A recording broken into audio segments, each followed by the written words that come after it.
프랑크푸르트의 오후 3시. 맞은편에서 손이 뻗어왔다. 힘찬 악수와 함께 유라시아 대륙을 가로지르며 전 세계적인 시장을 뒤흔들었던 총액 수천억 원대의 인수합병이 마침내 상업회의실의 단단한 탁자에 박힌 모처럼 확정되었다. 나는 자리에서 일어나 독일계 CEO와 악수했다. 얼굴에는 자로 잰 듯 완벽한 8개의 치아를 드러낸 미소가 걸려 있었다. 경축 연회장에서는 샴페인 타워가 크리스털 샹들리에 아래서 가식적인 빛을 반사하며 눈을 현혹했다. 모두의 얼굴에는 마치 세상을 정복하기라도 한 듯 흥분이 가득했다. 독일 측 대표는 와인잔을 들고 어설픈 한국어로 열정적으로 찬사를 보냈다.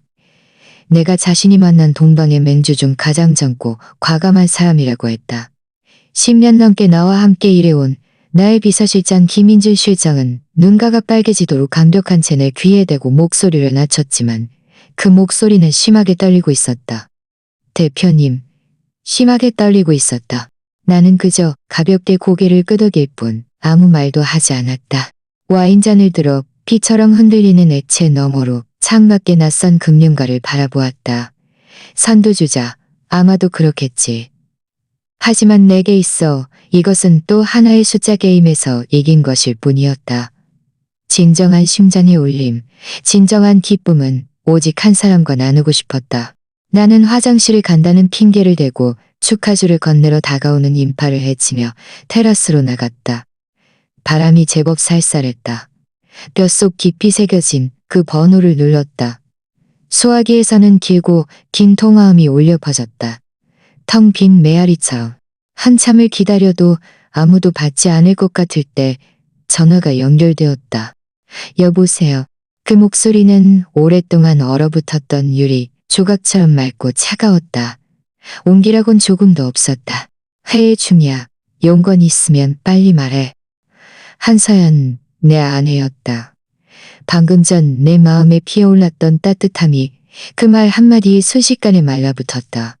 하지만 나는 습관처럼 목소리를 부드럽게 낮춰 차갑게 들리지 않도록 노력했다.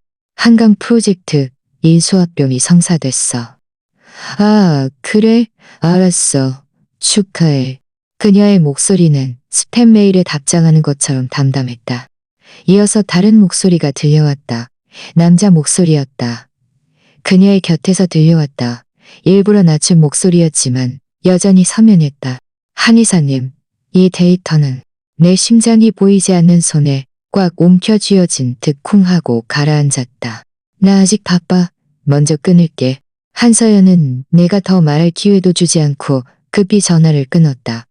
나는 휴대폰을 쥔 채 테라스에 서 있었다. 프랑크푸르트의 밤바람이 손끝을 얼음처럼 차갑게 만들었다. 우리는 3년째 비밀 결혼 생활 중이었다. 나는 현우그룹의 이현우 대표였고 그녀는 현우그룹 산하의 가장 강력한 칼날 세봄테크의 한서연 대표였다. 모든 사람들의 눈에는 우리가 전혀 상관없는 상하관계처럼 보였지만 우리만이 매일 밤 같은 침대에서 잠드는 법적인 부부라는 사실을 알고 있었다. 나는 그녀에게 가장 큰 권한을 사실을 알고 있었다. 나는 그녀에게 가장 큰 권한을 주었고 가장 많은 자원을 지원했다. 풋내기 직원이었던 그녀가 오늘날 대표 자리에 오르기 때자리였건 그녀가 입에 달고 살던 끝없는 바쁘다는 말들이 우리의 공동의 미래를 위한 것이라고 생각했다. 하지만 그 남자 목소리, 나는 그를 알아보았다. 정우진, 그녀의 비서였다. 내가 직접 면접을 보고 직접 고개를 끄덕여 그녀 곁으로 보낸 안심하고 쓰라고 말했던 젊은 직원이었다. 그 이름이 마치 가시처럼 내 머릿속에 박혔다. 김민준 실장이 과거에 내게 했던 내가 꾸짖었던 말들이 갑자기 유령처럼 기억 저편에서 하나둘 튀어나왔다. 대표님, 세봄테크의 최근 프로젝트 데이터가 너무 공격적입니다. 정 비서의 계획은 위험 부담이 너무 큽니다. 대표님, 한 이사님이 한강 프로젝트의 핵심 채널을 정 비서팀에 맡겼습니다. 이건 너무 성급한 결정 아닙니까? 대표님, 지난주에 한 이사님이 정 비서와 기술연구동에서 식사하는 것을 봤습니다. 심지어 우리 경쟁사인 박상호 대표도 함께 있던 것 같던데 대표님께서 한번 물어보시는 게 어떻겠습니까? 매번 나는 무조건적인 신뢰를 선택했다. 내 아내를 믿었다. 심지어 김민준 실장이 세 번째로 나를 일깨워 주었을 때 나는 처음으로 그에게 화를 냈다.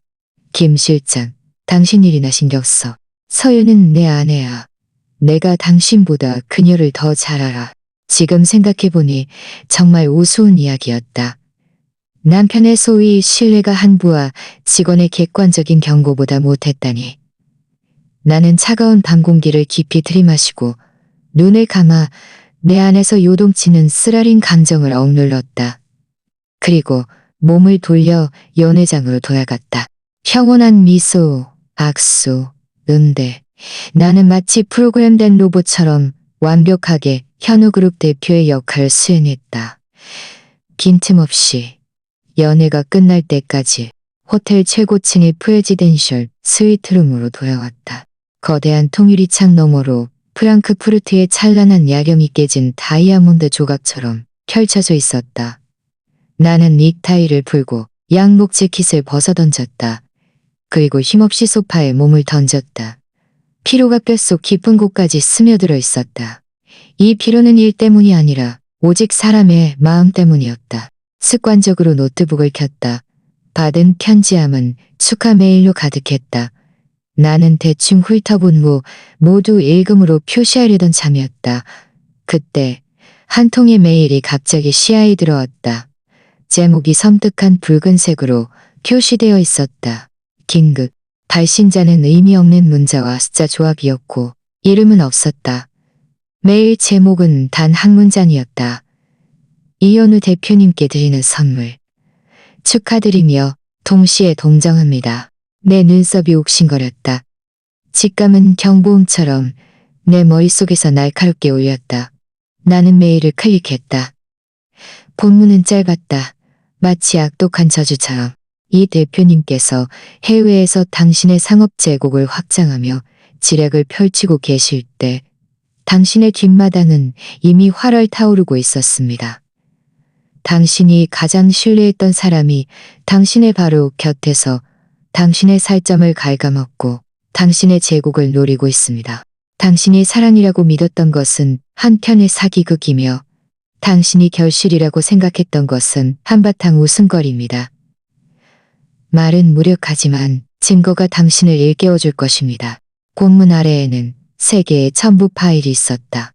각 파일 앞에는 피처럼 붉은 느낌표가 붙어 있었다. 첫 번째는 동영상 파일로 제목은 사무실에서의 점심.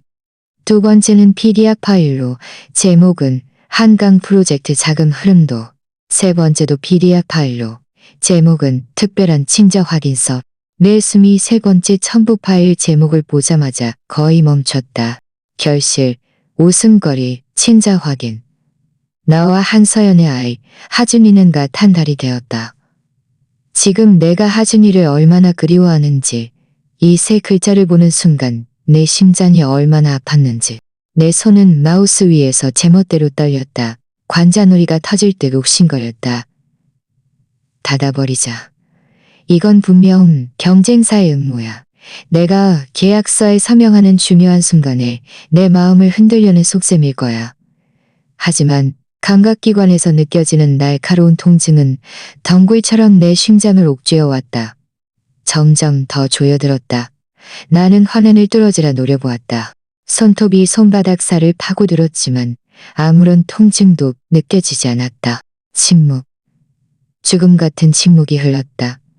한참 후 나는 마우스를 움직여 첫 번째 첨부 파일 위에 커서를 멈췄다. 사무실에서의 점심. 나는 깊이 숨을 들이쉬었다. 마치 형장으로 끌려가는 죄수처럼. 그리고 클릭했다. 화면이 잠시 검게 변했다. 몇 초간의 로딩 시간은 무한히 늘어질 심연처럼 느껴졌다. 나를 통째로 집어삼키려는 듯. 그리고 화면이 밝아졌다. 두 얼굴이 보였다. 평생 잊지 못할 두 얼굴. 한서연과 정우진.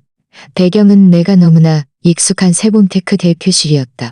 내가 직접 디자인해준 곳이었다. 그녀는 거대한 통유리창 앞에 앉아 있었고 등 뒤로는 내가 직접 붓글씨로 쓴 노력은 배신하지 않는다는 큰 글씨가 걸려 있었다. 그녀는 내가 지난달에 선물한 최고급 브랜드의 최신 양복을 입고 있었다. 다만 그 값비싼 치마는 지금 허리까지 걷어 올려져 있었다.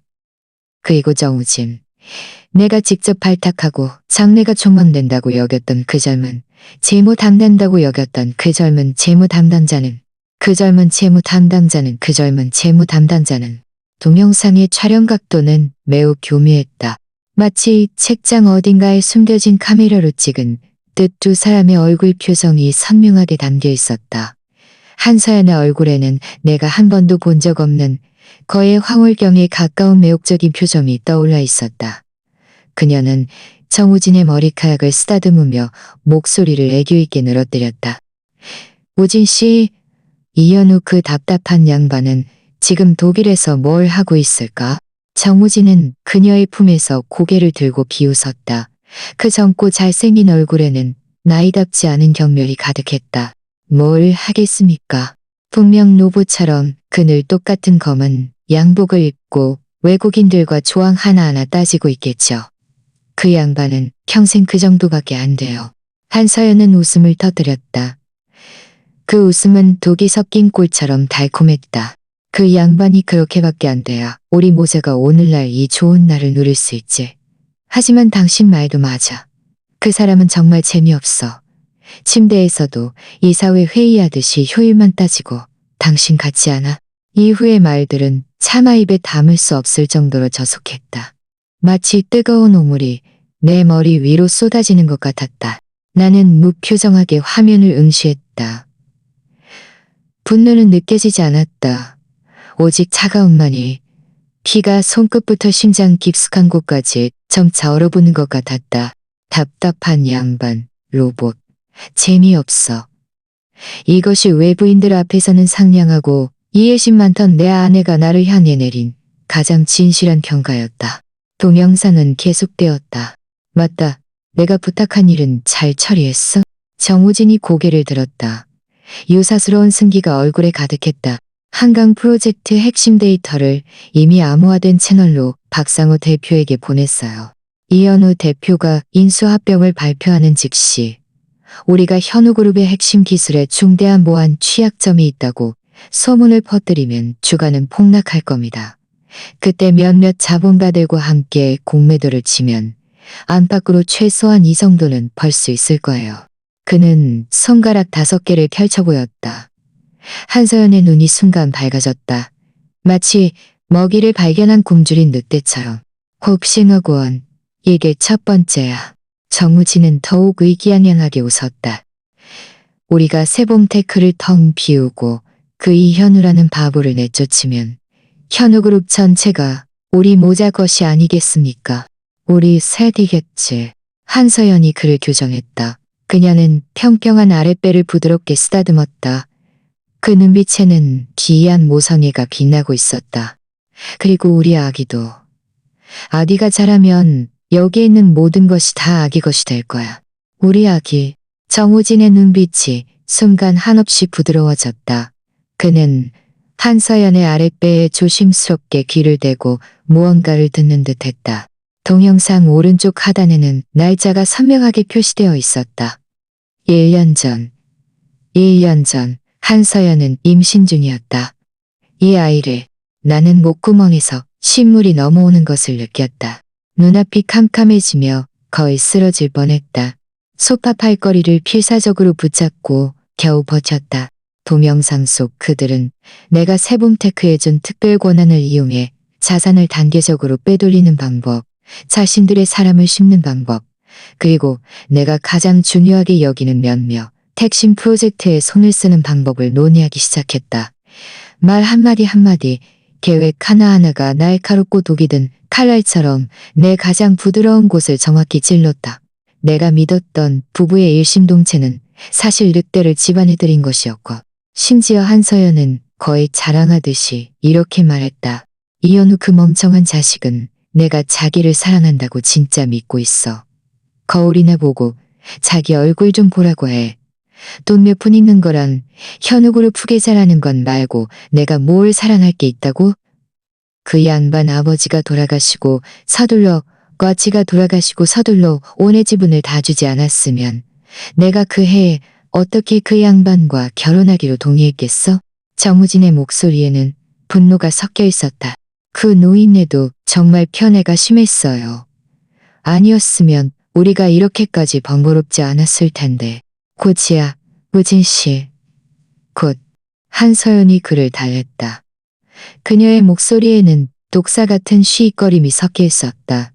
우리 아기가 태어나서 현우그룹 손자라는 신분이 확정되면 그때 가서 그 양반에게 무슨 우발적인 사고라도 일으키면 돼. 그때 내가 법적 대리인이자 아이의 유일한 보호자로서 이 현우그룹 전체가 우리 것이 아니겠어? 우발적인 사고. 그녀는 그 두 단어를 가볍게 말했지만 그 눈빛의 번뜩이는 성광은 가장 독한 정갈보다도 잔혹했다. 동영상은 여기서 갑자기 끝났다. 나는 소파에 죽은 듯이 앉아 움직이지 않았다. 생명 없는 조각상처럼 창밖의 찬란한 야경은 내 눈에서 순식간에 모든 색채를 잃고 오직 차갑고 역겨운 흑백만이 남았다. 한참 후 나는 마우스를 움직여 두 번째 첨부 파일인 한강 프로젝트 자금 흐름도를 클릭했다. 그것은 매우 상세하게 작성된 마인드맵이었다. 한강 프로젝트를 중심으로 수많은 자금, 흐름이 거대한 거미줄처럼 뻗어 있었고 수십 개의 겉보기에는 전혀 관련 없는 유령 회사들을 통해 모든 자금이 결국 K맨 제도에 설립된 한 해외 계좌로 흘러들어가고 있었다. 하지만 계좌의 상세 정보를 클릭하자 긴급 연락처란에 두 글자가 선명하게 쓰여 있었다. 정우진. 횡령된 금액은 무려 3천억 원에 달했다. 이것은 현우그룹의 향후 10년 발전을 걸고 한서연에게 전적으로 맡겼던 나의 심혈을 기울인 프로젝트였다. 나는 그녀에게 최고의 권한을 주었고 단기적인 이익에 연연하지 말라고 말했다. 오직 핵심 기술을 현우그룹이 확고히 장악하기를 바랐을 뿐이었다. 그런데 그녀는 내가 직접 건네준 칼로 망설임 없이 내 심장을 찔렀다. 나는 PDF 파일을 닫았다. 몸의 냉기 때문에 아무런 온기도 느낄 수 없었다. 마지막으로 세 번째 첨부 파일만이 남아있었다. 특별한 친자 확인서. 나는 그 몇 글자를 노려보며 좀처럼 클릭하지 못했다. 심지어 속으로는 바보처럼 스스로를 속이려고 했다. 어쩌면 앞에 모든 것이 가짜일지도 몰라. 조작된 것이고 다른 사람들이 꾸민 함정일지도 몰라. 하지만 내 아이, 내 하준이는 분명 내 친자식이야. 나는 하준이가 태어났을 때 간호사가 내게 안겨주었던 기억이 생생했다. 그렇게 작고 쭈글쭈글한 아기가 내 손가락을 꼭 쥐고 있었다. 그 순간 나는 세상 전체가 녹아내리는 것을 느꼈다. 나는 스스로에게 말했다. 하준이를 위해서라면 무엇이든 다 줄 수 있어. 하지만 내 커서는 결국 돌이킬 수 없이 움직였다. 나는 그것을 클릭했다. 그것은 정식 감정기관에서 발급한 보고서의 스캔본이었다. 맨 위에는 선명하게 쓰여 있었다. 감정 참여인 이하준, 감정 참여인 정우진. 내 시선은 보고서의 마지막 항목, 결론에 고정되었다. 글자 하나하나가 달궈진 인두처럼 내 눈꺼풀을 세게 짖었다. DNA 분석 결과에 따르면 정우진이 이하준의 생물학적 친부임을 지지한다. 정우진이 이하준의 생물학적 친부임을 지지한다. 쿵. 내 머릿속에서 이성이라는 마지막 끈이 그 순간 완전히 끊어졌다. 나는 급히 일어섰다. 거대한 현기증이 몰려왔다. 나는 탁자 위의 모든 것을 쓸어버렸다. 크리스탈 와인잔, 서류, 과일 접시들이 요란한 소리를 내며 바닥에 떨어져 산산조각 났다. 나는 우리의 갇힌 야수처럼 방 안의 모든 보이는 것을 미친 듯이 부쉈다. 장식전, 값비싼 골동품 꽃병들, 거대한 소음이 텅 빈 방에 울려 퍼졌지만 나는 어떤 해소감도 느끼지 못했다. 오직 뼛속 깊이 스며드는 끝없는 냉기와 역겨움만이. 나는 내 손으로 그녀를 위해 황금 세 장을 만들어 줬지만 그녀는 그 세 장 안에서 다른 남자와 불륜으로 잉태된 아이를 낳았고 심지어 나 주인을 죽이려 했다. 내가 온 마음을 다해 사랑하고 보물처럼 여겼던 아이가 원수의 아이였다니. 지난 3년간 나의 삶은 한바탕 거대한 웃음거리였다. 나는 거친 숨을 몰아쉬며 온몸을 떨었다. 벽에 기대어 천천히 바닥에 주저앉았다. 난장판이 된 바닥 위에서 내 휴대폰 화면이 밝아졌다. 김민준 실장에게서 온 카톡이었다. 대표님, 괜찮으십니까? 연애 끝났습니다. 제가 가서 옆에 있어 드릴까요? 나는 답장하지 않았다. 창밖의 칠흑 같은 밤하늘을 바라보았다. 내 눈 속 마지막 온기마저 완전히 사라졌다. 분노, 원통함, 배신과 속임수가 가져다준 고통이 극에 달하면 남는 것은 오직 어떤 감정도 섞이지 않은 절대적인 냉정함뿐이었다. 한서연, 정우진. 너희들은 현우그룹을 원했지? 내가 재미없고 속이기 쉽다고 생각했지? 좋아. 아주 좋아. 이 게임 너희들과 끝까지 해줄게. 너희들에게 진정한 절망이 무엇인지 보여줄 거야. 내가 직접 너희에게 주었던 모든 것을 하나씩 내 손으로 되찾아올 거야. 그리고 너희 앞에서 산산조각 내버릴 거야. 나는 휴대폰을 들었다. 김민주 실장에게 답장하는 대신 암호화된 전화를 직접 걸었다. 최 이사님, 저 현우입니다. 전화 저편에는 현우그룹의 든든한 버팀목이자 나를 키워준 어른인 최동환 이사님이 있었다. 현우야, 이 늦은 시간에 인수합병은 잘 끝났니? 최 이사님의 목소리에는 감출 수 없는 기쁨이 담겨 있었다. 네, 이사님. 내 목소리는 파문 없는 죽은 물처럼 평온했다. 최 이사님, 지금 몇 가지 부탁드릴 일이 있습니다. 당장 바로 해주셔야 합니다. 말해봐. 최 이사님은 내 목소리에서 느껴지는 심상치 않은 냉기를 즉시 알아차렸다. 나는 화면에 떠있는 섬뜩한 친자 확인서를 보며 한 글자 한 글자 또렷하게 말했다. 첫째, 이사의 감사실 명의로 세본테크의 모든 대회, 계좌와 관련 계좌를 비밀리에 동결시켜 주십시오. 리스크 관리 등급을 최상으로 올려 제 친필 서명 없이는 단 한 푼도 움직이지 못하게 해주십시오. 둘째, 금석투자은행 문정혁 대표님과 연락해 주십시오. 수천억 원대 프로젝트 계약을 논의하고 싶다고 전해 주십시오. 셋째, 내 목소리가 잠시 멈췄다.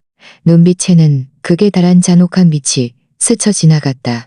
요새와 조치를 발동하여 그룹의 모든 핵심 기술 특허와 공급망 채널을 파악하고 잠가 주십시오. 지금 내부 스파이가 있다고 의심됩니다. 전화 저편의 최 이사님은 몇 초간 침묵했다. 그리고 즉시 사태의 심각성을 깨달았다. 그분은 그 위치에서 이미 상업세계의 풍파를 익숙하게 겪었고 내 말 속에 담긴 심상치 않은 얼음처럼 차가운 냉정을 이해했다. 현우야, 걱정 마라. 최 이사님의 목소리는 산처럼 굳건했다. 1시간 내에 모든 것을 처리해 놓겠다. 너는 밖에서 몸조심하고 집안일은 내가 잘 지켜보고 있을 테니. 감사합니다. 이사님. 나는 전화를 끊었다. 다시 소파에 앉았다. 난장판 속에서 마치 케어의 왕좌에 앉은 군주 같았다. 눈을 감았다.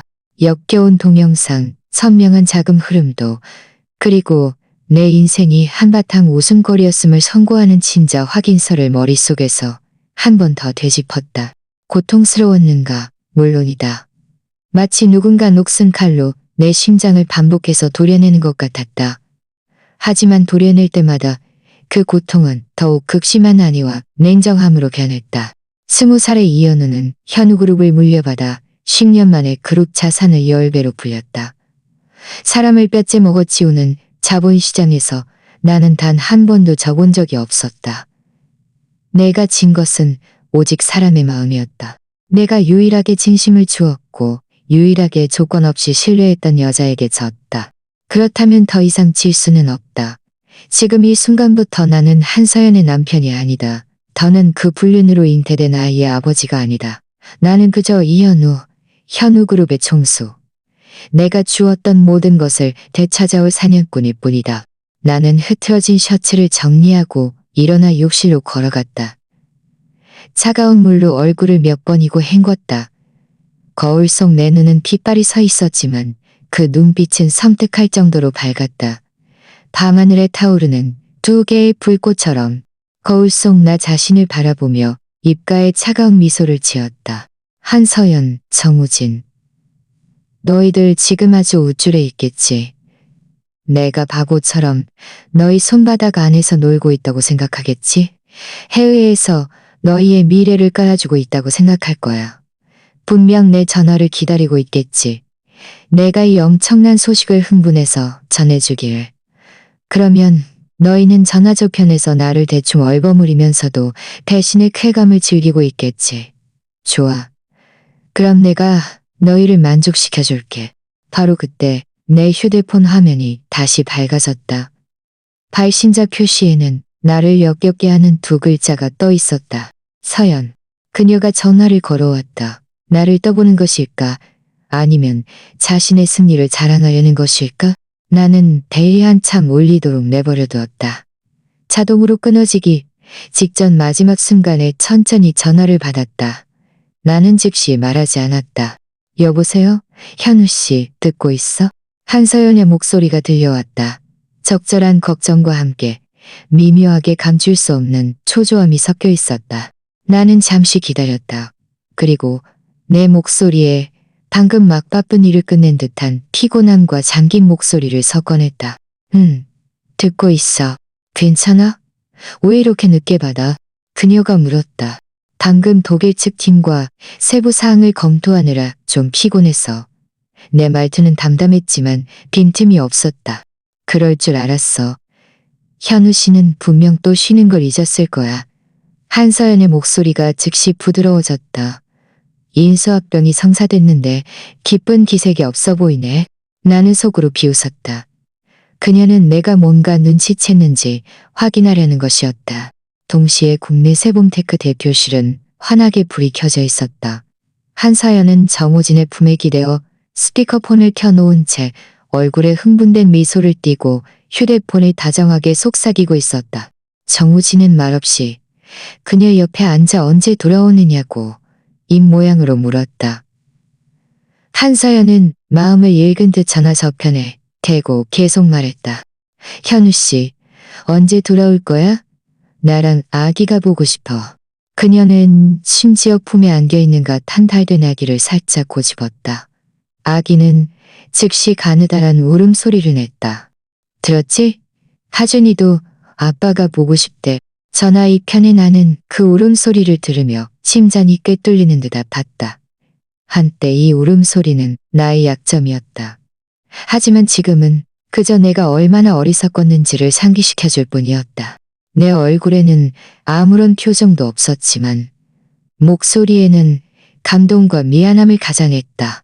고생 많았어, 서연. 이쪽 마무리 작업만 끝나면 빠르면 모레 돌아갈 수 있을 거야. 그래? 그럼 돌아오는 날 기다릴게. 한서연의 목소리에는 기쁨이 가득했다. 정우진은 그녀 뒤에서 엄지손가락을 지켜세웠다.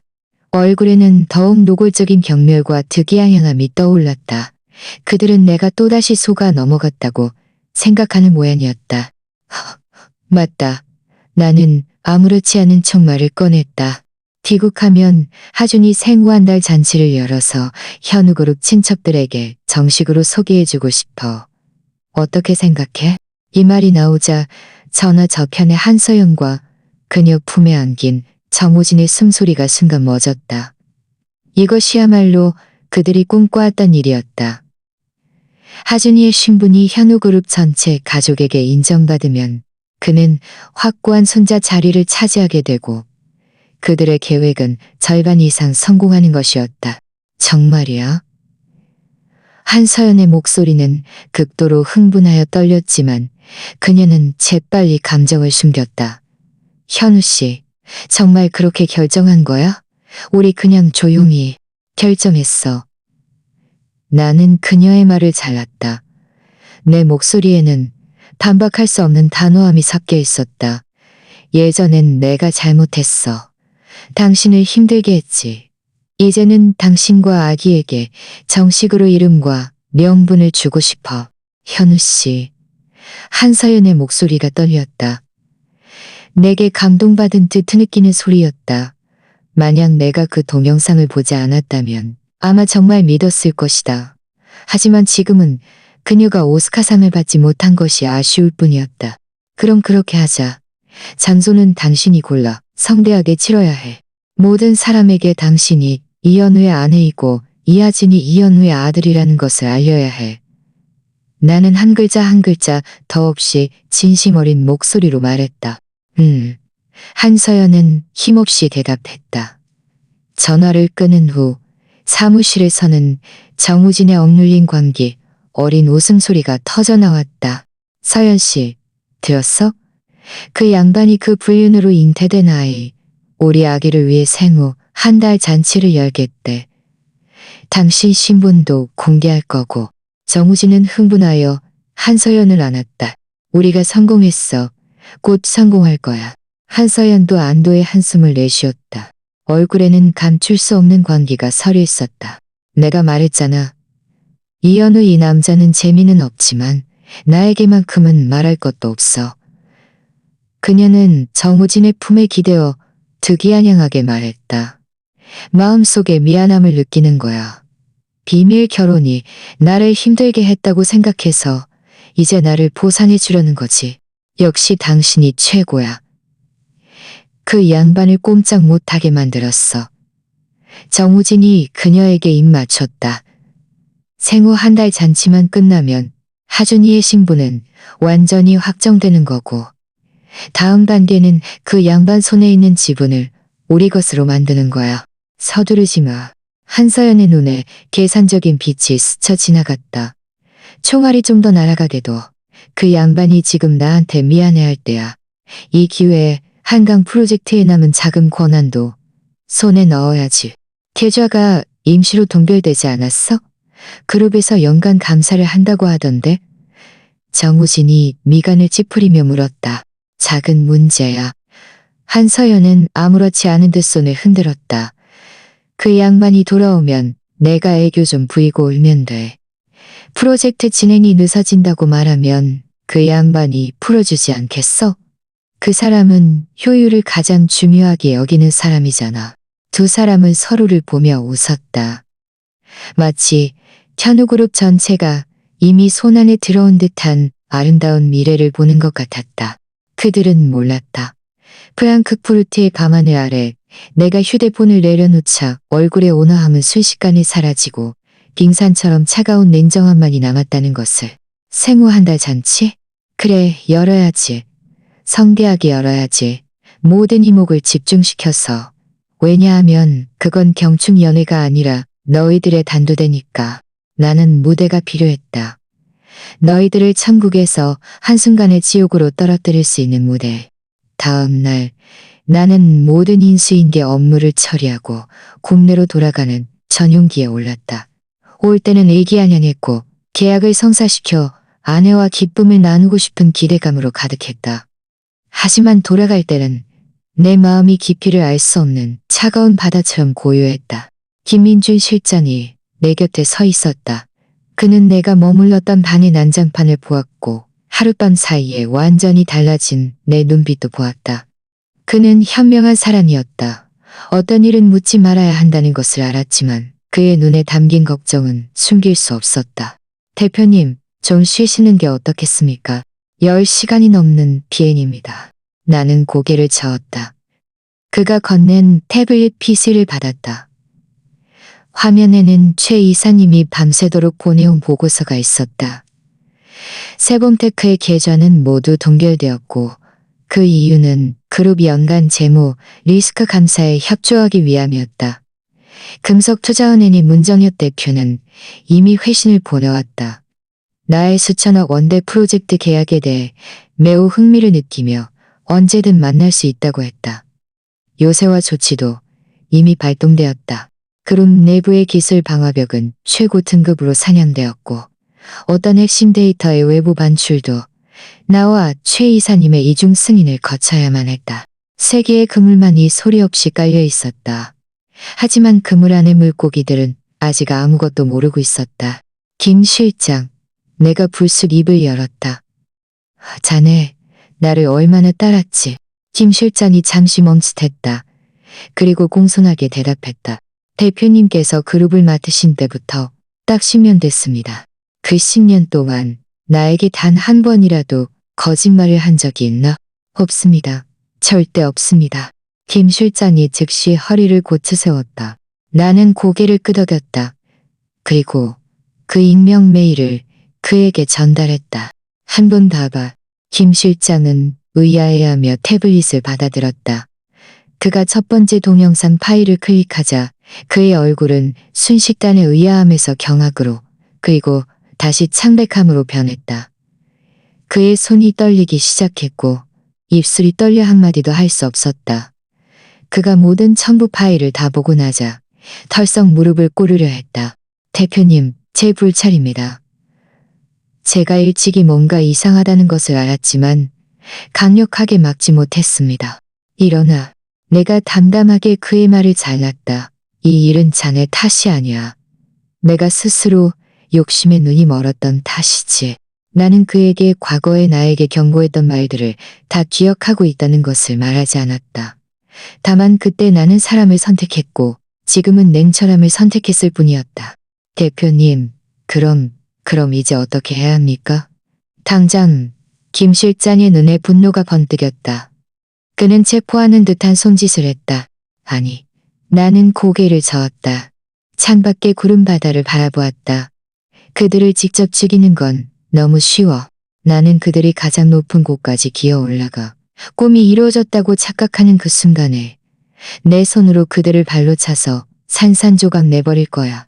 김 실장은 나를 보며 발끝부터 한기가 올라오는 것을 느꼈다. 그는 이연후 대표의 이런 모습을 본 적이 없었다. 냉정하고 인내심 깊었지만 세상을 파괴할 듯한 광기가 서려 있었다. 자네가 몇 가지 일을 해줘야겠어. 나는 시선을 거두고 목소리를 평온하게 되찾았다. 말씀하십시오. 첫째, 국내 최고의 연예 기획사와 연락해. 가장 성대한 생후 한 달 잔치를 열 거야. 모든 주요 언론사와 재계 명사들에게 초대장을 보내. 둘째, 금석투자은행 문정혁 대표와 약속을 잡아줘. 시간은 생후 한 달 잔치 전날로 정해. 셋째, 나는 김 실장의 눈을 바라보았다. 이 익명 메일의 출처를 조사해줘. 발신자, 그 사람은 너무 많은 것을 알고 있어. 통제 불가능한 요소를 남겨두고 싶지 않아. 알겠습니다. 김 실장이 힘주어 고개를 끄덕였다. 그의 눈에는 복수의 불꽃이 타올랐다. 열 몇 시간 후 비행기는 전용기 활주로에 착륙했다. 나는 비행기 문을 나섰다. 한눈에 마중 나온 한서연이 보였다. 그녀는 오늘 유난히 아름답게 차려입었다. 하얀 원피스를 입고 긴 머리를 늘어뜨린 채 정교한 화장을 하고 석양 아래 서 있는 모습은 한 폭의 그림 같았다. 나를 보자마자 그녀는 가장 환한 미소를 지으며 나에게 달려왔다. 현우 씨, 돌아왔어. 그녀는 자연스럽게 내 팔짱을 끼고 발꿈치를 들어 내 뺨에 입 맞췄다. 그녀가 다가오는 순간 동영상 속 그녀와 정우진이 애정 행각을 벌이던 장면이 내 머릿속에 성광처럼 스쳐 지나갔다. 나는 순간 울렁거리는 역겨움을 느꼈다. 하지만 나는 피하지 않았다. 심지어 내가 먼저 고개를 숙여 그녀의 이마에 가볍게 입 맞췄다. 내 심장은 보이지 않는 손에 쥐어진 듯 아파서 거의 숨을 쉴 수 없었지만 얼굴에는 가장 부드러운 미소를 지어야만 했다. 돌아왔어. 한서연의 몸이 분명하게 굳었다. 내가 이렇게 적극적이고 다정하게 나올 줄은 예상하지 못했던 모양이었다. 이내 그녀의 얼굴에 봄꽃처럼 달콤한 미소가 피어났다. 집에 오니 정말 좋네. 그녀는 내 어깨에 머리를 기대며 더없이 행복한 목소리로 말했다. 그래, 집에 오니 정말 좋지. 너희들이 공들여 꾸며놓은 이 거대한 거짓말 속으로 돌아오니. 집에 도착하자 부모가 하준이를 안고 맞이했다. 사장님, 어서 오십시오. 나는 부모 품에서 잠들어 있는 아기를 바라보았다. 그의 눈매는 지금 보니 정우진을 닮아 있었다. 한서연이 아기를 안아 내 앞에 내밀며 웃었다. 봐. 하준이도 아빠가 돌아온 걸 아는 것 같아. 오늘 하루 종일 울었어. 나는 손을 뻗어 그를 안으려 했다. 하지만 내 손은 공중에서 제멋대로 미세하게 떨렸다. 힘을 주면 이 불륜으로 잉태된 아이를 목 졸라 죽일 것 같은 충동을 주체할 수 없을까봐 두려웠다.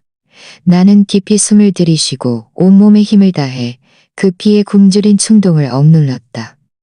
나는 손을 거두고 그저 그의 뺨을 가볍게 쓰다듬었다. 목소리가 잠겨 말했다. 그냥 재워둬. 깨우지 마. 봐. 현우 씨는 매번 이렇게 조심스러워. 한서연이 웃으며 타박했다. 그녀는 내 눈빛에 스쳐 지나간 사리를 전혀 눈치채지 못했다. 그리고는 아기를 부모에게 건넸다. 저녁 식사 때 한서연은 아무렇지 않은 척 말을 꺼냈다. 아, 맞다. 현우 씨. 세봄테크 계좌가 오늘 동결됐어. 그룹 감사 때문이라고 하던데 중요한 자금 몇 건이 지급되지 못해서 프로젝트가 다 중단됐어. 내일 재무팀에 얘기 좀 해줄 수 있을까? 왔군. 드디어 참지 못했군. 나는 젓가락을 내려놓고 식탁용 냅킨으로 입가를 닦았다. 미세하게 미간을 찌푸렸다. 연간 감사? 내가 왜 모르지? 나는 모르는 척 놀라는 표정을 지었다.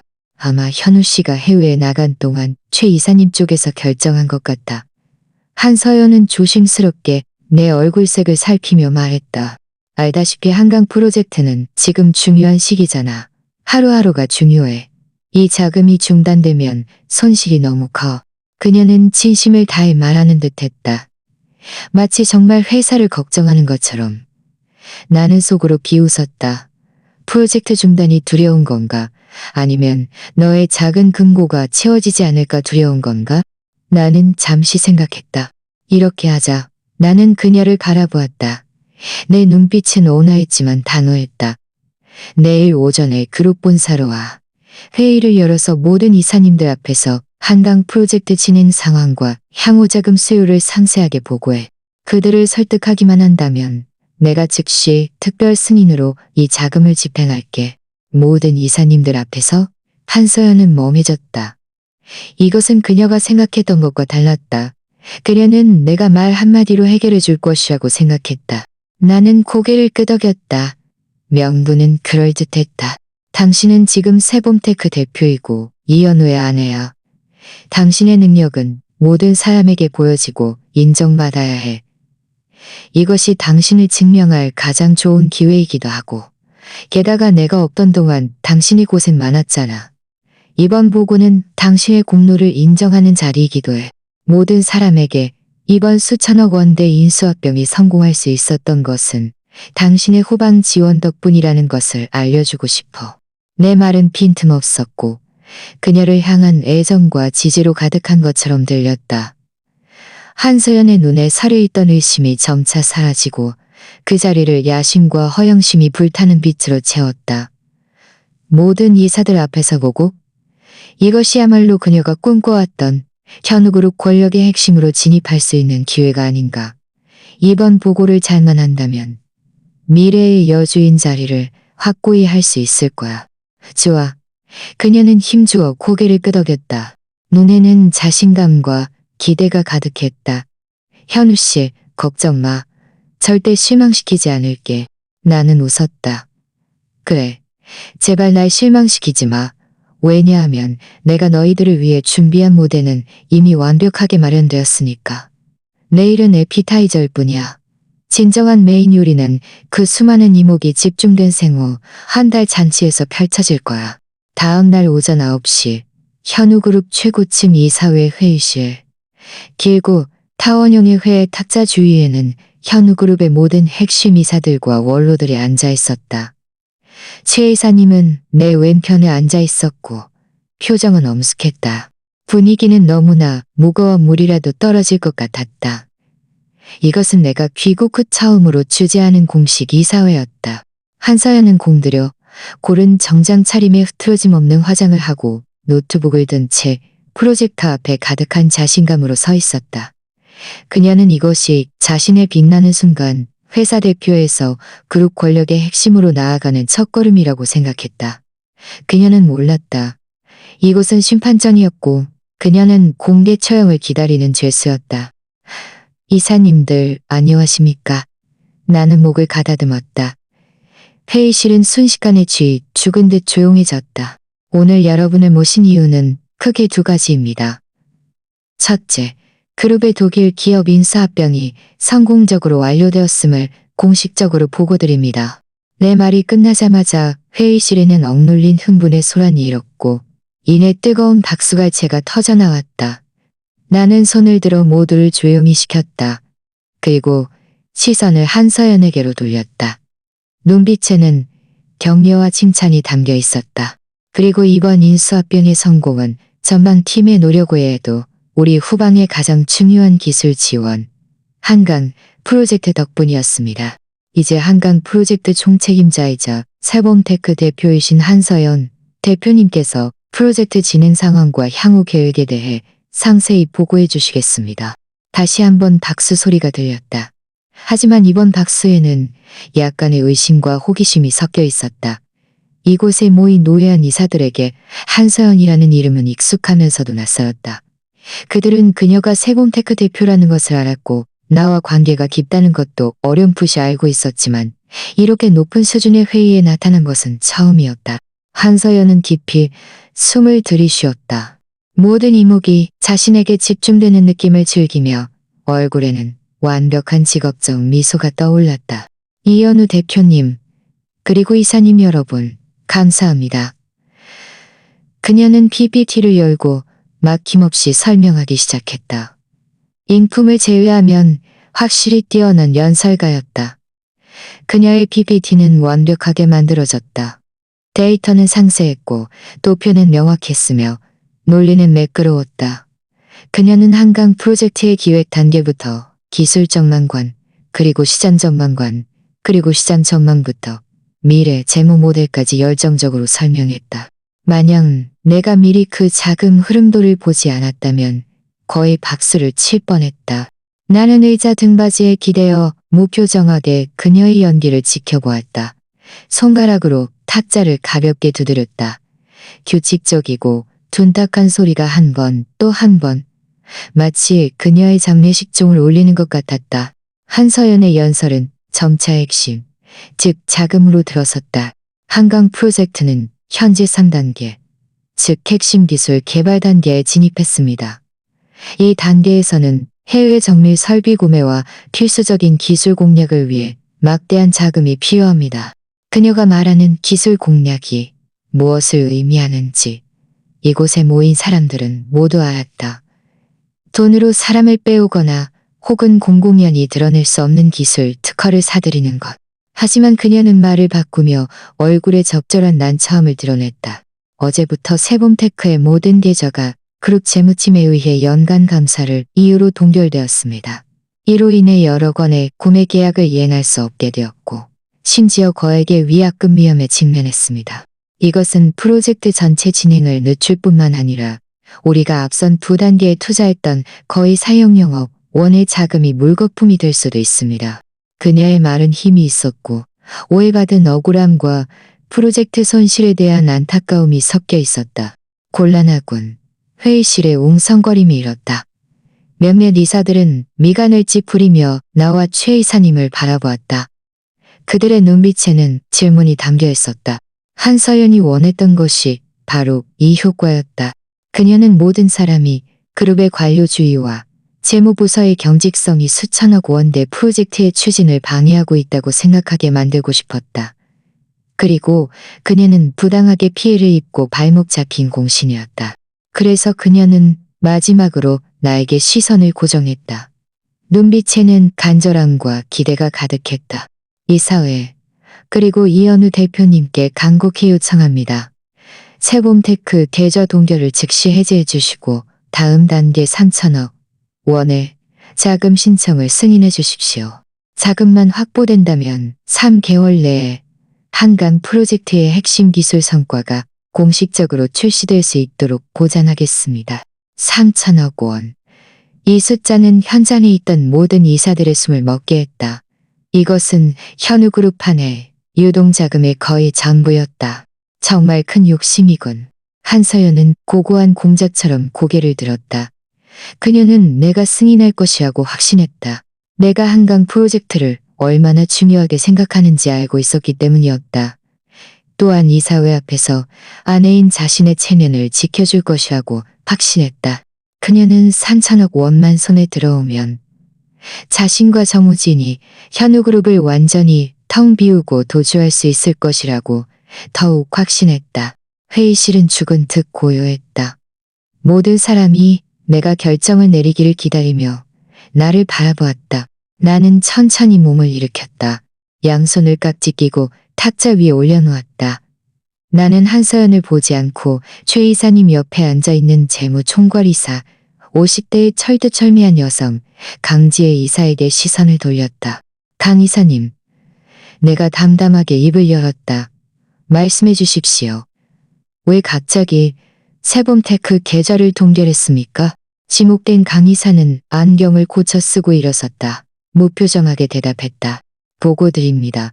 이현우 대표님, 그리고 이사님 여러분.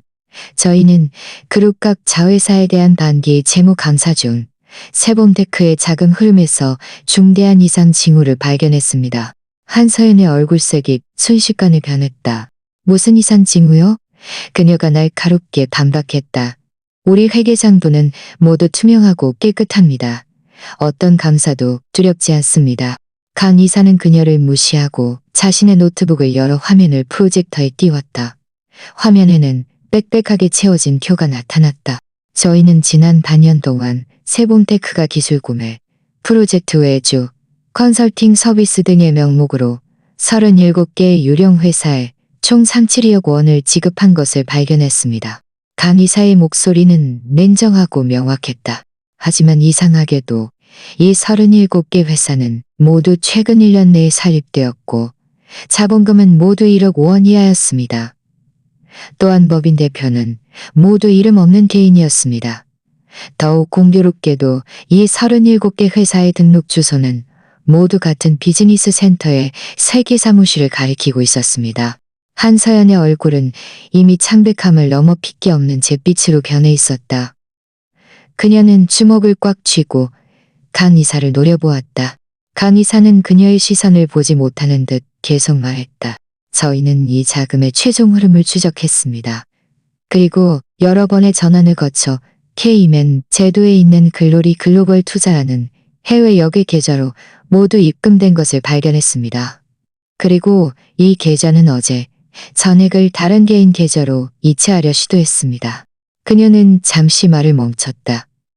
시선은 칼날처럼 한서연에게로 향했다. 그리고 그 개인 계좌의 소유주는 한 대표님도 잘 아실 거라고 생각합니다. 그 이름은 정우진입니다. 회의실 전체가 술렁였다. 정우진, 한서연 대표의 개인 비서, 모든 이사들의 얼굴에는 경악과 믿을 수 없다는 표정이 가득했다. 그들이 한서연을 바라보는 시선은 순식간에 의심과 분노로 변했다. 거의 사형영업, 원의 공금이 결국 그녀의 개인 비서 주머니로 흘러들어갔다니? 이것이 무슨 행위인가? 이것은 횡령이자 회사 자산을 빼돌리는 행위다. 말도 안 돼. 한서연이 마침내 무너졌다. 그녀는 강 이사를 가리키며 히스테리컬하게 소리쳤다. 이건 모함이야. 함정이야. 정우진은 내 비서야. 모함인지 아닌지는 한 대표님 본인이 가장 잘 아시겠죠. 강 이사가 차갑게 그녀의 말을 잘랐다. 그리고 나를 바라보았다. 이현우 대표님, 그룹 규정에 따르면 이처럼 거액의 재무 문제는 이미 내부 감사 범위를 훨씬 넘어섰습니다. 저는 즉시 경찰에 신고하여 수사 개입을 요청할 것을 제안합니다. 맞아. 반드시 경찰에 신고해서 철저히 조사해야 해. 수백억 원이야. 작은 돈이 아니야. 한서연, 당신은 우리에게 해명해야 해. 이사들은 격분하여 모두 위태롭게 흔들리는 한서연에게로 화살을 돌렸다. 그녀의 얼굴은 창백했고 입술은 떨렸다. 두려움과 애원을 담은 시선으로 나를 바라보았다. 그녀는 내가 나서서 이전에 수없이 많은 경우처럼 모든 것을 해결해 주기를 바랐다. 나는 그녀의 시선을 받으며 천천히 일어섰다. 회의실은 순식간에 고요해졌다. 모든 사람이나 이 이사회 의장의 최종 결정을 기다리고 있었다. 나는 한서연 앞으로 걸어갔다. 그녀의 눈에 한 줄기 희망의 불꽃이 타올랐다. 내가 자신을 보호해 줄 것이라고 생각한 모양이었다. 나는 그녀를 바라보았다. 내 얼굴에는 심지어 약간의 안타까움과 실망감마저 서려 있었다. 그리고 나는 손을 들었다. 모든 사람이 내가 그녀의 어깨를 토닥일 것이라고 생각했다. 하지만 다음 순간 찰싹하는 맑고 날카로운 소리와 함께 내 손바닥이 그녀의 뺨을 강하게 때렸다. 회의실 전체는 죽은 듯이 고요했다. 모두가 나의 갑작스러운 행동에 경악하여 입을 다물지 못했다. 한서연은 얻어맞은 뺨을 감싸쥐고 믿을 수 없다는 듯 나를 바라보았다. 눈에는 굴욕감과 충격이 가득했다. 그녀는 자신에게 100번 순종하고 심한 말조차 아끼던 이현우가 모든 사람 앞에서 자신을 때릴 줄은 꿈에도 생각지 못했다. 이현우, 당신이 감히 나를 때려? 나는 그녀를 보며 입가에 잔인한 냉소를 띄었다. 목소리는 크지 않았지만 모든 사람의 귀에 선명하게 들렸다. 한서연, 이건 이자일 뿐이야. 네가 내게 빚진 것들 우리가 천천히 계산할 거야. 내 말은 얼음송곳처럼 한서연의 심장을 찔렀다. 그녀는 내 눈에 담긴 노골적인 차가운 징후를 보며 마침내 무언가가 완전히 바뀌었음을 깨달았다. 그녀는 두려웠다. 전례 없는 공포가 파도처럼 그녀를 덮쳤다. 그녀는 이해할 수 없었다. 왜 모든 것이 통제불능이 되었는지, 왜 자신이 손바닥 안에서 가지고 놀던 남자가 갑자기 사람을 잡아먹는 맹수로 변했는지? 나는 몰라. 나는 아무것도 몰라. 그녀는 앞뒤 없는 변명을 늘어놓기 시작했다. 눈물은 끊어진 진주 목걸이처럼 흘러내렸다. 현우 씨, 날 믿어줘. 분명 누군가 나를 함정에 빠뜨린 거야. 정우진. 분명 그가 나 몰래 한 짓이야. 충분해. 나는 그녀의 연기를 차갑게 잘랐다. 내 목소리에는 한 줄기 온기도 없었다. 한서연, 그 연기 그만둬. 나는 몸을 돌려 모든 이사들을 마주 보았다. 내 목소리는 우렁차고 단호했다. 저는 즉시 한서연을 세봄테크 및 현우그룹의 모든 직위에서 해임할 것을 선언합니다. 즉시 발효됩니다. 동시에 특별조사팀을 구성하여 최 이사님과 강 이사님께서 한강 프로젝트 자금 문제를 철저히 조사하도록 하겠습니다. 조사 결과가 나오기 전까지 한서연은 무조건 협조해야 하며 이 도시를 떠날 수 없습니다. 내 말 한마디 한마디는 무거운 망치처럼 한서연의 신경을 강하게 내리쳤다. 해임, 조사, 자유 제한. 이것은 하룻밤 사이에 그녀의 모든 것을 빼앗아가는 것과 같았다. 안 돼. 당신은 나한테 이럴 수 없어. 그녀는 미친 듯이 달려들어 내 팔을 붙잡으려 했다. 이현우, 나는 당신 아내야. 당신은 나한테 이럴 수 없어. 경호원 2명이 즉시 달려와 그녀를 좌우에서 붙잡았다. 아내? 나는 천천히 뒤돌아 그녀를 바라보았다. 대꽃처럼 눈물 젖었지만 나를 역겹게 하는 그 얼굴을 보며 웃었다. 그 웃음에는 끝없는 조롱이 담겨 있었다. 오늘부터는 아니야. 말을 마친 나는 그녀를 더 이상 보지 않고 회의실을 나섰다. 등 뒤에서는 그녀의 목숨을 다한 듯한 비명과 욕설이 들려왔지만 닫힌 육중한 문에 의해 완전히 차단되었다. 복도에는 햇살이 밝게 쏟아지고 있었다. 나는 길게 숨을 내쉬었다. 가슴을 짓누르던 거대한 돌덩이가 드디어 한 발짝 움직인 것 같았다. 하지만 이것으로는 아직 멀었다. 정우진도 처리해야 했다. 그리고 한서연이라는 이 말은 마지막이자 가장 큰 이용 가치가 남아 있었다. 바로 그 생후 한 달 잔치였다. 김민준 실장이 급히 따라왔다. 얼굴에는 억누를 수 없는 통쾌함이 서려 있었다. 대표님, 정말 대단하셨습니다. 방금 안에서는 정말. 정우진은? 나는 그의 칭찬을 잘랐다. 김 실장의 표정이 즉시 진지해졌다. 세범테크 계좌가 동결된 후 그가 당황했습니다. 오늘 아침 일찍 스위스행 비행기 표를 예약했습니다. 오후 2시 비행기인데 자금을 횡령하여 도주하려던 것 같습니다. 도망치려고? 나는 비웃었다. 세상에 그렇게 쉬운 일이 어디 있어? 이미 공항에 사람을 보내 감시하고 있습니다. 김 실장이 말했다. 대표님께서 지시만 내리시면 즉시 그를 제압하여 경찰서로 보낼 수 있습니다. 아니, 그를 놀라게 하지 마. 나는 고개를 저었다. 놀라게 하지 말라고요? 김 실장이 멍해졌다. 대표님, 놓아주라는 말씀이십니까? 놓아주라고? 내 눈에 차가운 빛이 스쳐 지나갔다. 나는 그가 스스로 지옥으로 걸어 들어가게 할 거야. 나는 휴대폰을 꺼내 한서연의 번호를 찾았다. 지금쯤 그녀는 회사 내 작은 회의실에 갇혀 갇힌 짐승처럼 있을 것이다. 나는 전화를 걸지 않고 문자를 작성하여 보냈다. 정우진을 구하고 싶나? 네 자신을 지키고 싶나? 오늘 밤 8시 시그니엘 클럽 천지호 룸으로 와서 나를 찾아. 혼자 와. 문자를 보낸 후 나는 휴대폰을 김 실장에게 건넸다. 익명폰으로 정우진에게 메시지를 보내. 뭐라고 보낼까요? 한서연이 자유를 제한당했고 계획이 실패했지만 이현우가 한 가지 조건을 제시했다고 해. 그가 모든 죄를 뒤집어 쓰고 자수한다면 한서연을 한번 봐주고 그에게 돈을 줘서 떠나게 해줄 수 있다고. 김 실장은 즉시 내 의도를 알아차렸다.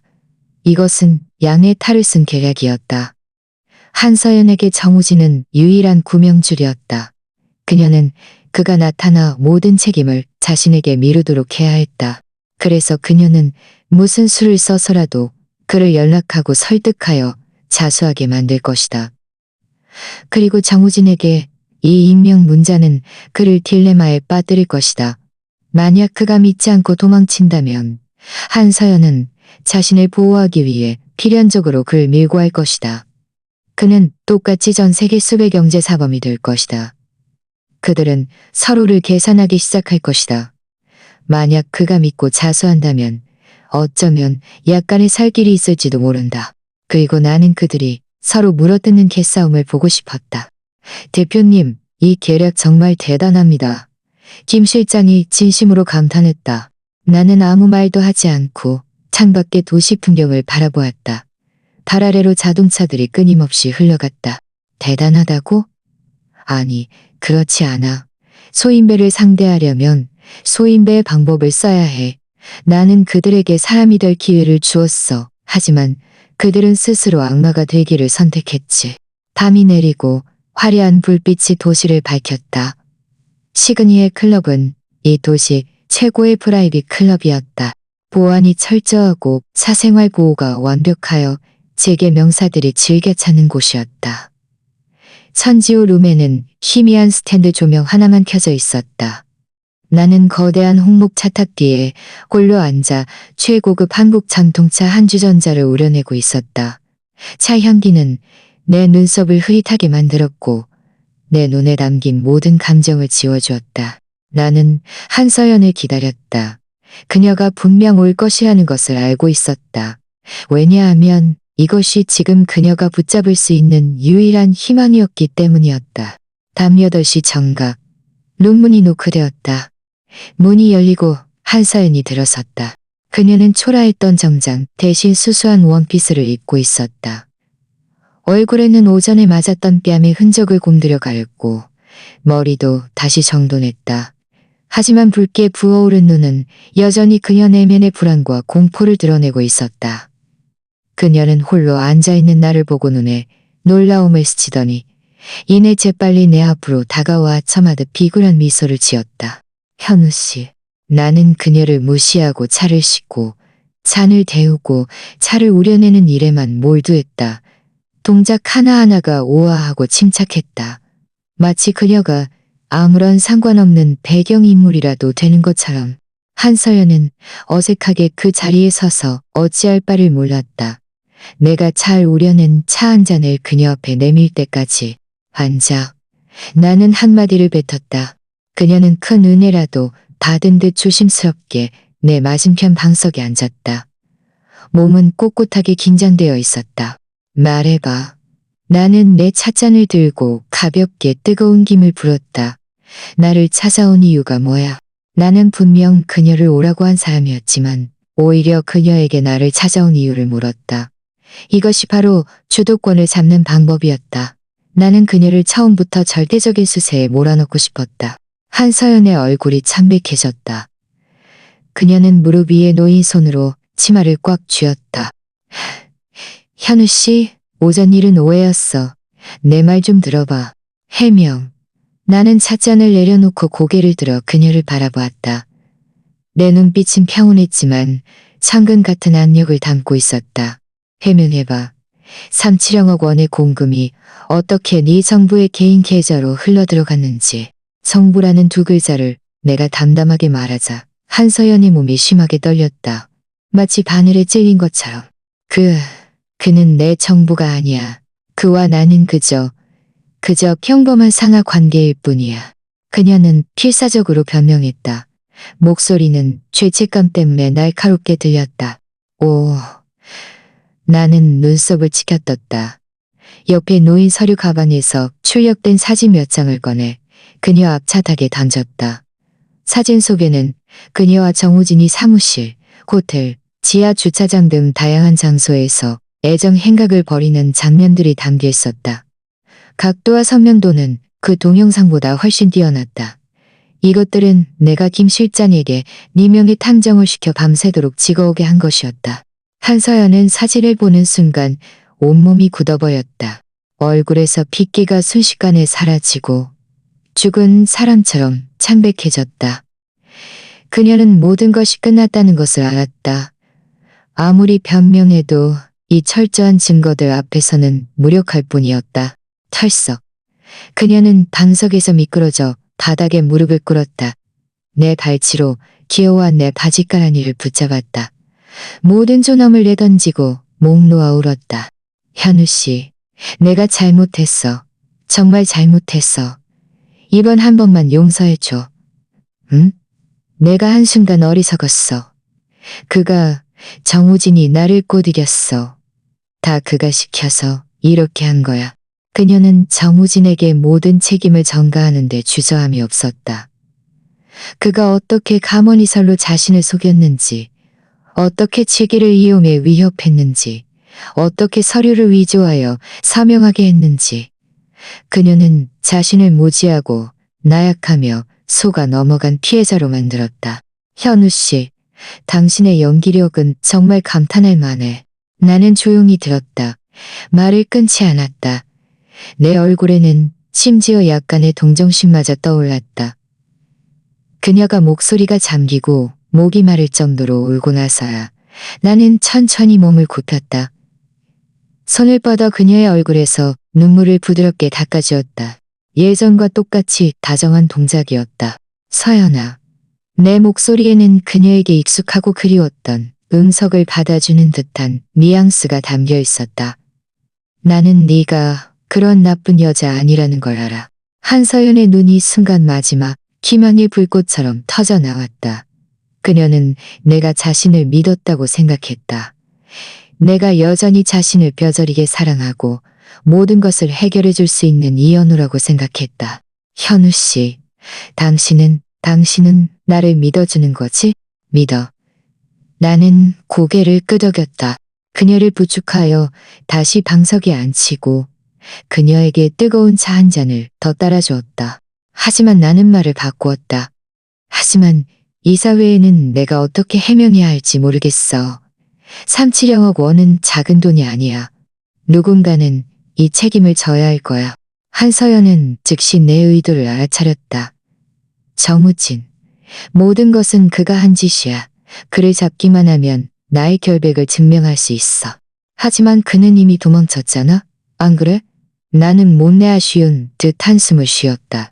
오후 2시 비행기였으니까 지금쯤 스위스 설산 아래서 커피를 마시고 있겠지. 아니, 그 사람은 안 갔어. 한서연이 불쑥 내뱉었다. 말하고 나자마자 그녀는 즉시 입을 다물었다. 나는 웃었다. 못 들은 척하며 계속 말했다. 사람은 도망쳤어도 빚은 남아있어. 이 사회 그 노예한 이사들은 이 일을 그냥 넘어가지 않을 거야. 세봄테크 대표인 당신이 이 오명을 뒤집었을 수밖에 없어. 만약 나는 말꼬리를 길게 늘였다. 만약 뭐? 한서연은 구명줄이라도 잡은 듯 간절하게 나를 바라보았다. 만약 정우진이 돌아와 자수해서 모든 죄를 자신이 혼자 저질렀고 당신과는 아무 상관없다고 모든 사람 앞에서 시인한다면 나는 그녀의 눈을 바라보며 한 글자 한 글자 또렷하게 말했다. 한서연의 눈이 순간 밝아졌다. 마치 익사 직전에 마지막 지푸라기라도 잡은 듯. 그녀는 나를 뚫어지라 노려보았다. 목소리에는 간절함과 확신이 가득했다. 제가 그를 돌아오게 할 수 있어요. 제가 그를 자수하게 만들 방법이 있어요. 나는 태연한 척 찻잔을 들고 따뜻한 차를 마셨다. 눈에는 차가운 빛이 스쳐 지나갔다. 무슨 방법이 있는데? 그가 감히 자금을 횡령하고 도주하려 했는데 쉽게 돌아오려 하지 않을 텐데. 그는 나를 믿어요. 한서연은 숨 가쁘게 말했다. 아니면 스스로를 설득하려는 듯. 나는 그에게 무슨 일이 생겨도 내가 그를 지켜줄 거라고 말했어요. 그에게 이쪽은 이미 안정되었고 그가 돌아와서 죄를 뒤집어 쓰기만 하면 내가 인맥을 동원해서 형량을 줄여줄 수 있다고 말하면 돼요. 그리고 상황이 잠잠해지면 그를 빼낼 방법을 찾을 거라고 말하는 돼요. 그녀가 말하는 신뢰는 내게는 이익으로 묶인 서로 간의 계산에 불과했다. 나는 가볍게 고개를 끄덕이며 마지못해 하는 표정을 지었다. 좋아. 하지만 기억해. 네게 남은 시간이 많지 않아. 생후 한 달 잔치는 사흘 뒤로 정해졌어. 나는 연회에서 모든 손님들에게 이 상황을 설명해야 해. 알겠습니다. 오늘 밤 당장 그에게 연락할게요. 한서연은 큰 은혜라도 받은 듯 황급히 찻잔을 들고 단숨에 들이켰다. 뜨거운 차의 온기조차 그녀의 미간을 찌푸리게 하지 못했다. 그녀는 지금 정우진을 어떻게 속여 돌아오게 할지, 어떻게 자신을 지킬지에 대한 생각으로 가득하여 내 입가에 스쳐 지나간 조소를 전혀 눈치채지 못했다. 한서연을 보낸 후 룸은 다시 고요해졌다. 김 실장이 문을 열고 들어왔다.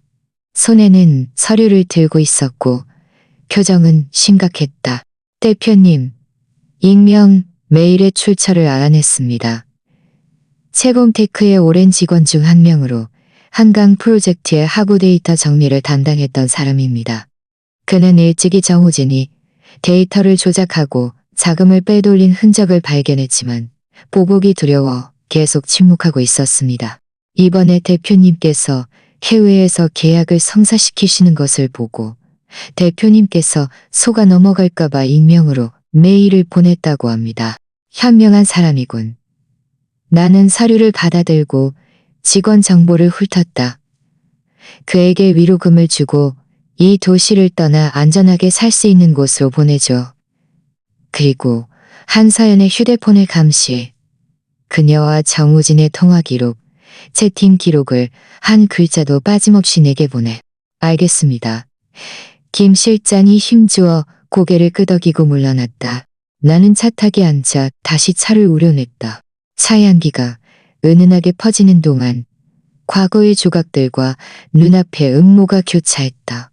언제였던가 나는 한서연이 나와 어깨를 나란히 할 수 있는 사람이라고 생각했다. 하지만 그녀는 처음부터 목적을 가지고 접근했고 나의 진심과 신뢰를 나를 찌르는 칼날로 만들었다. 그날 밤 한서연은 예상대로 정우진에게 전화를 걸었다. 통화 내용은 모두 녹음되어 내 휴대폰으로 전송되었을 때 나는 통일이 창 앞에서 도시의 야경을 바라보고 있었다. 전화 속 한서연은 목 놓아 울며 자신을 고립무원의 피해자로 만들었고 약속들을 허풍처럼 늘어놓았다. 한 문장 한 문장이 정우진을 다시 돌아오게 유혹하는 말들이었다. 정우진은 처음에는 의심스러워했다. 내가 정말 아무것도 모르는지, 한서연을 정말 용서해 줄 것인지 거듭 확인했다. 한서연이 생후 한 달 잔치 후에 현우그룹의 핵심 자원을 손에 넣을 수 있고 그가 출소하면 함께 현우그룹을 장악할 수 있다는 말을 꺼내자 정우진은 마음이 흔들렸다. 그는 한참을 침묵하다가 마침내 이를 악물고 동의했다. 좋아, 내일 돌아갈게. 하지만 당신은 날 속이지 않겠다고 약속해야 해. 내가 어떻게 당신을 속일 수 있겠어? 우리에겐 아이도 있는데. 한서연의 목소리는 물이 떨어질 듯 부드러웠지만 나는 그녀의 말투에서 짜증을 분명히 들을 수 있었다. 전화를 끊고 나는 비웃었다. 아이는 그저 정우진을 묶어두고 나를 계산하기 위한 또 다른 도구일 뿐이었다. 그리고 정우진은 탐욕에 눈이 멀어 정말로 그 계략 속에서 판세를 뒤집을 수 있다고 믿었다. 그들은 모두 이 게임의 규칙이 처음부터 나에 의해 정해졌다는 사실을 잊었다. 다음 날 정우진은 예상대로 몰래 귀국했다. 그는 모습을 드러내지 않고 한서연이 미리 마련해둔 아파트에 숨어 있었다. 김 실장의 사람들이 그를 계속 미행하여 그의 행방을 철저히 파악했다. 우리는 즉시 조치를 취하지 않았다. 한서연이 그를 잘 달래서 생후 한 달 잔치날 그들이 함께 등장하기를 기다렸다. 사흘이 순식간에 지나고 생후 한 달 잔치는 예정대로 열렸다. 장소는 이 도시에서 가장 호화로운 호텔 연회장이었다. 불빛은 찬란했고 명사들이 구름처럼 모였다. 현우그룹 친척들, 재계 파트너들, 그리고 각 언론사 기자들로 연회장 전체가 가득했다. 모두가 축하하기 위해 찾아왔고 현우그룹 대표가 3년간 숨겨왔던 아내와 갓 한 달 된 아이에 대해 궁금해했다. 한서연은 고급 맞춤 드레스를 입고 정교한 화장을 한 채 하준이를 안고 내 곁에 서 있었다. 얼굴에는 행복한 미소가 가득했고 사람들의 축복을 받고 있었다. 그녀의 눈빛에는 긴장과 기대가 숨어 있었고 수시로 문 쪽을 바라보며 정우진이 나타나기를 기다렸다. 그리고 나는 빳빳한 정장을 입고 침착하게 각계 인사들을 응대했다. 팔은 자연스럽게 한서연의 허리를 감싸고 있었지만 연회가 절반쯤 진행되었을 때 나는 마이크를 들고 연단에 올랐다. 연회장은 순식간에 고요해졌고 모든 시선이 나에게 집중되었다. 한서연의 심장이 갑자기 빨라졌다. 그녀는 이제 본 게임이 시작될 것이라는 것을 알았다. 바쁘신 와중에도 제 아들 이하준의 생후 한 달 잔치에 와주신 여러분께 감사드립니다. 나는 마이크에 대고 우렁차고 침착한 목소리로 말했다. 오늘은 단순히 제 아이를 여러분께 소개하는 자리가 아닙니다. 또한 한 가지 사실을 명확히 하고 현우그룹과 저를 믿어주신 모든 분들께 설명하는 자리이기도 합니다. 한서연의 심장이 쿵 하고 가라앉았다. 불길한 예감이 밀려왔다. 그녀는 무의식적으로 품에 안긴 하준이를 꼭 끌어안았다. 눈빛은 당황한 채 연단 위에 나를 바라보았다. 나는 그녀의 당황함을 무시하고 계속 말했다. 얼마 전 그룹에서 한강 프로젝트를 감사하던 중 중대한 자금 문제를 발견했습니다.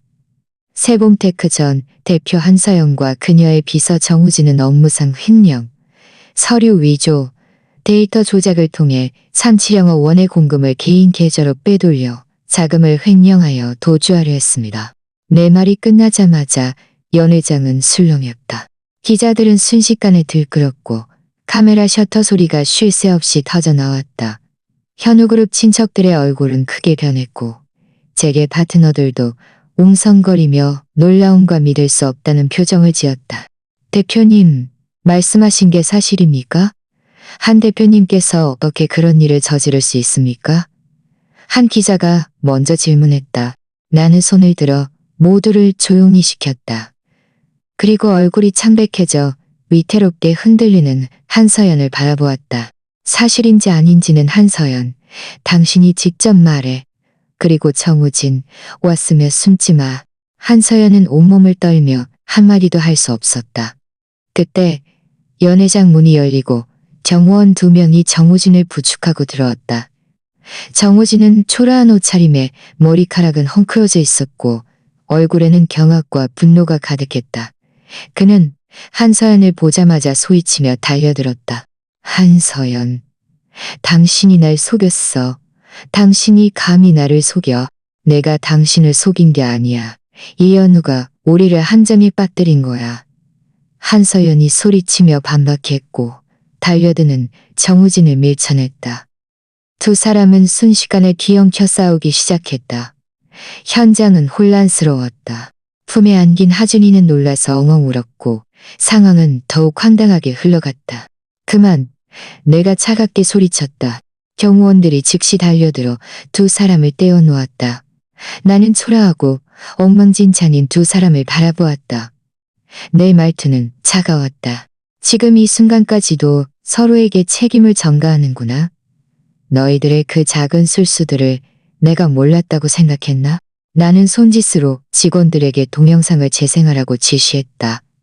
대형 스크린에는 먼저 한서연과 정우진이 사무실에서 애정 행각을 벌이는 장면이 나타났다. 이어서 두 사람이 자금 횡령을 모의하고 현우그룹을 계산하는 데와 녹음, 그리고 한강 프로젝트 자금, 흐름에 대한 상세한 도표가 이어졌다. 모든 증거가 모든 사람 앞에서 명확하게 제시되었다. 반박할 여지 없이 연회장 전체는 죽은 듯이 고요했다. 오직 하준이의 울음소리와 카메라, 셔터 소리만이 들렸다. 한서연은 눈물을 멈추지 못했고 얼굴에는 핏기라곤 찾아볼 수 없었다. 정우진도 그 자리에 멍하니 서서 눈빛은 텅 비어 있었다. 그는 자신이 완전히 끝났다는 것을 알았다. 공금 횡령과 업무상 배임 미싸기 외에도 너희들은 내게 한 가지 더 해명해야 할 것이 있어. 나는 천천히 연단해서 내려와 한서연 앞으로 다가섰다. 시선은 그녀 품에 안긴 하준이에게로 향했다. 내 목소리는 크지 않았지만 모든 사람의 귀에 선명하게 들렸다. 이 아이 하준이, 그가 정말 나의 아들인가? 한서연의 몸이 심하게 굳었다. 눈에는 공포가 가득했다. 정우진도 고개를 들고 한서연을 뚫어지라 노려보았다. 뭔가 깨달은 듯한 표정이었다. 나는 그들에게 변명할 기회를 주지 않았다. 서류 가방에서 친자 확인서를 꺼내 옆에 있던 기자에게 건넸다. 이것은 정식 감정기관에서 발급한 보고서입니다. 여러분께서 확인해 보십시오. 보고서에 따르면 이하준의 생물학적 친부는 제가 아니라 정우진입니다. 기자들이 벌떼처럼 달려들어 보고서를 찍었다. 현우그룹 친척들의 얼굴은 잿빛으로 변했고 한서연을 부끄러움을 모르는 여자라며 비난했다. 정우진은 그 보고서를 보고 다시 울고 있는 하준이를 보았다. 얼굴 표정은 정학에서 절망으로 변했다. 그는 마지막에 가서야 깨달았다. 자신이 한서연에게 이용당했을 뿐만 아니라 아이조차 그녀의 계략 도구로 사용되었다는 것을. 한서연. 나는 바닥에 쓰러져 있는 여자를 내려다보며 쭈그리고 앉았다.